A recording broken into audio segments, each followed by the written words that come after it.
English నేర్చుకోవడం అనర్గళంగా మాట్లాడడం మీ కల వెంటనే కాల్ చేసి క్లాసెస్కి రిజిస్టర్ అవ్వండి. సుమన్ టీవీ ప్రేక్షకులందరికీ వరలక్ష్మి వ్రతం శుభాకాంక్షలు. అయితే ఈ వ్రత దినోత్సవం నాడు 9 రకాలు, 5 రకాలు, 3 రకాలు మన శక్తిని అనుసరించి ప్రసాదాలు నైవేద్యాలు సిద్ధం చేసుకుని పూజ చేసుకుంటాం.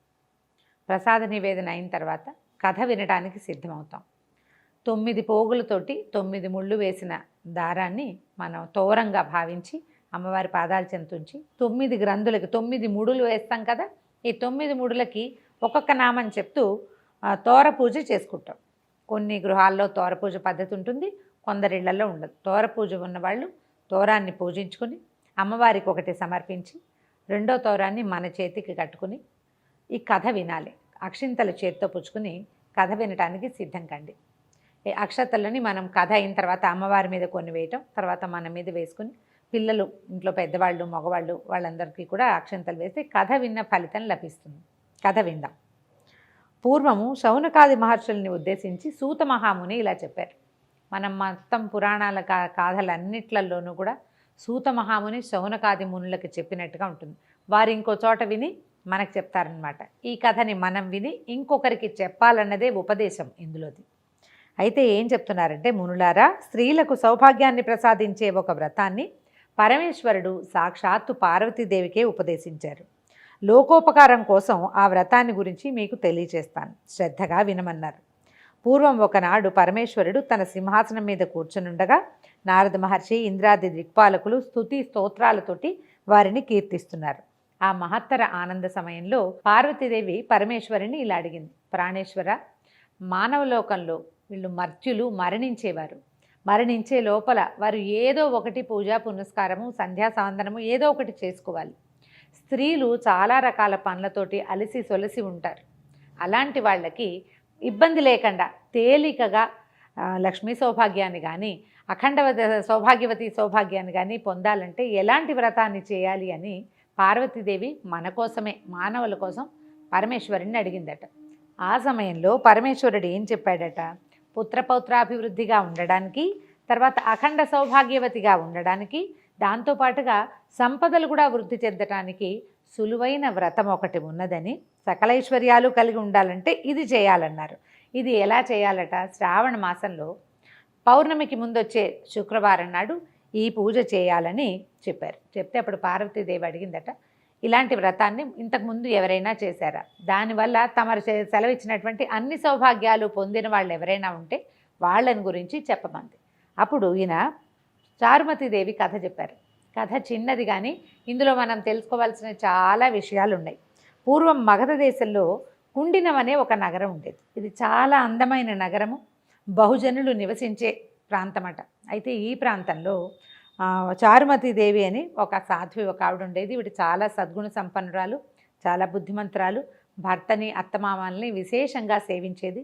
ఇంటికి వచ్చిన అతిథి అభ్యాగతలు సేవ చక్కగా చేసేది, లోకోత్తరమైన గుణాలు కలిగినటువంటి సాధ్వి.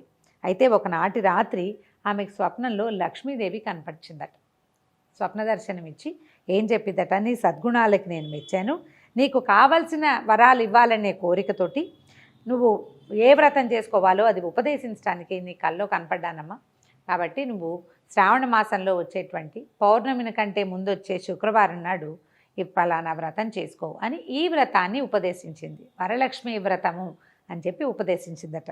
ఈ ఉపదేశించబడిన తర్వాత ఈమె నిద్రలోంచి మేల్కొని ఇది స్వప్నమని, తనకి స్వప్నంలో అమ్మవారి సాక్షాత్తు శ్రీ మహాలక్ష్మి దర్శనమిచ్చిందని తెలుసుకుని భర్తకి, అత్తమామలకి, చుట్టుపక్కల వాళ్ళందరికీ తెలియజేసింది.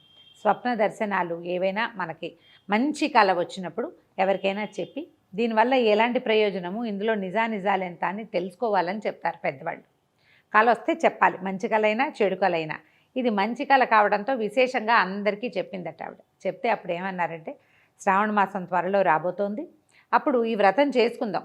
అమ్మవారి స్వప్న దర్శనంలో చెప్పినట్టుగానే ఏదైనా శుభం చేకూరుతుందేమో, ఒకవేళ చేకూరినా చేకూరకపోయినా వ్రతం చేయటం అనే అద్భుతమైన వ్యవహారమైనా సాగుతుంది కాబట్టి చేద్దామనుకున్నారు.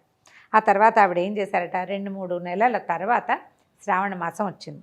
ఆవిడ తన భర్త ప్రోత్సాహంతో పట్టణంలో ఉన్నటువంటి స్త్రీలందరికీ కబురు చేసిందట. ఈ రోజున అమ్మవారు వ్రతం చేసుకోమని ఆదేశించింది కాబట్టి ఎవరెవరి గృహాలలో వాళ్ళు వ్రతాలు చేసుకోండి, మా ఇంటికి రాగలిగిన వాళ్ళు రండని చాటింపులాగా ఒక పేరంటానికి పిలుపు చేశారనమాట.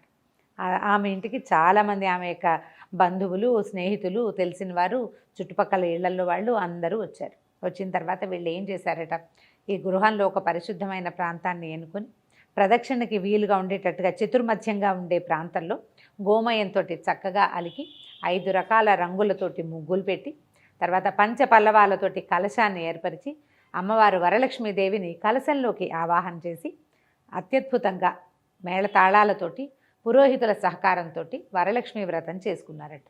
వ్రతం అనగా ఏమిటి? పూజ ఒక విధానం ప్రకారం చేయటం. ముందు వెనకలుగా పువ్వులో పళ్ళో సమర్పించడం కాకుండా షోడశోపచార విధానంతో 16 ఉపచారాలతోటి లక్ష్మీదేవిని సేవించటం. ఈ సేవ సక్రమంగా జరిగేసరికల్లా పూజ అంతా పూర్తయిపోయింది. తర్వాత నివేదనలు జరిపారు. తర్వాత అమ్మవారిని పెట్టినటువంటి ఈ కలశానికి ప్రదక్షిణ చేయమన్నారు. ఈ పట్టణంలో ఉన్న స్త్రీలు చారుమతీదేవితో సహా లేచి నిలబడి ఈ అమ్మవారి కలశం చుట్టూతా ప్రదక్షిణ చేయబోయారట. మొదటి ప్రదక్షిణ చేయగానే ప్రదక్షిణ చేస్తున్న స్త్రీలందరికీ కూడా చేతులకి, పాదాలకి ఎన్నో రకాల స్వర్ణాభరణాలు వచ్చినాయట. ఆశ్చర్యపోయారు. అమ్మో, అమ్మవారి అనుగ్రహం ఇట్లా కనపడుతోంది అనిపించింది. మళ్ళీ రెండో ప్రదక్షిణ చేయగానే వీళ్ళ ఇళ్ళు ఎవరెవరైతే ఇక్కడ ప్రదక్షిణ చేస్తున్నారో ఆ అందరి గృహాలు కూడా ధన కనక వస్తువాహనాలతోటి నిండిపోయినాయట. మూడో ప్రదక్షిణ చేసేసరికల్లా ఆ ప్రాంతం అంతా కూడా బంగారు కాంతులతోటి చాలా ప్రకాశవంతంగా మారిపోయిందట. ఈమె ఇంటికి, చారుమతీదేవి ఇంటికి వచ్చారు వాళ్ళందరికీ కూడా వాళ్ళ గృహాల నుంచి రకరకాల బళ్ళు, అశ్వాలు కట్టినవి, ఏనుగులతోటి, తర్వాత పల్లకీలు, చిన్న చిన్న రథాలు, అట్లా అన్నీ వచ్చినాయట వాహనాలు వాళ్ళని తీసుకెళ్ళడానికి. ఆ వచ్చిన అతిథి అభ్యాగతులందరికీ కూడా, అంటే వ్రతానికి పిలువబడి వచ్చిన వాళ్ళే కాకుండా ఏదో వ్రతం జరుగుతోంది విశేషంగానే వాకిళ్లలో నిలబడి చూసిన వాళ్ళకి కూడా విశేషంగా వాయనాలు, తాంబూలాలు సమర్పించి భోజన భాజనాదులతోటి సత్కరించి పంపించారు చారుమతీదేవి, ఆమె భర్త కూడా. ఆ తర్వాత నుంచి ప్రతి సంవత్సరము కూడా ఈ కుండిన నగరంలో వరలక్ష్మి వ్రతాన్ని ఎవరిళ్లల్లో వాళ్ళు ఆచరించడం మొదలుపెట్టారట.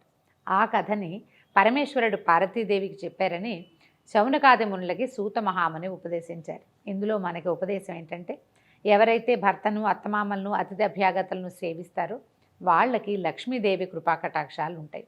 ఏదైనా శుభం, మంచి వ్రతము, పూజ చేసుకునేటప్పుడు మన ఇంట్లో మనమే చేసుకోకుండా నలుగురిని పిలిచి అందరికీ కూడా ఈ అమ్మవారి ప్రసాదాన్ని పొందే అవకాశాన్ని కనుక ఇస్తే మనకి మరుసటి సంవత్సరం మరింత బాగా చేసుకునే అవకాశం లభిస్తుందని ఈ కథ ద్వారా మనకి ఉపదేశం తెలుస్తోంది. కథ విన్నారు కదా. అక్షింతలు అమ్మవారి మీద వేయండి.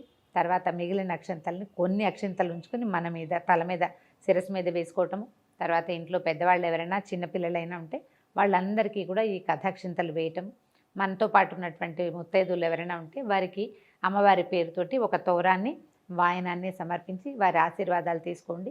ఈ రోజున అంటే ఇలా వ్రతం చేసుకున్న వాళ్ళు ఇంట్లో ఉన్న అత్తమామలు, పెద్దవారు, భర్త వీరి ఆశీర్వాదం తీసుకుంటే చాలా శుభం చేకూరుతుంది.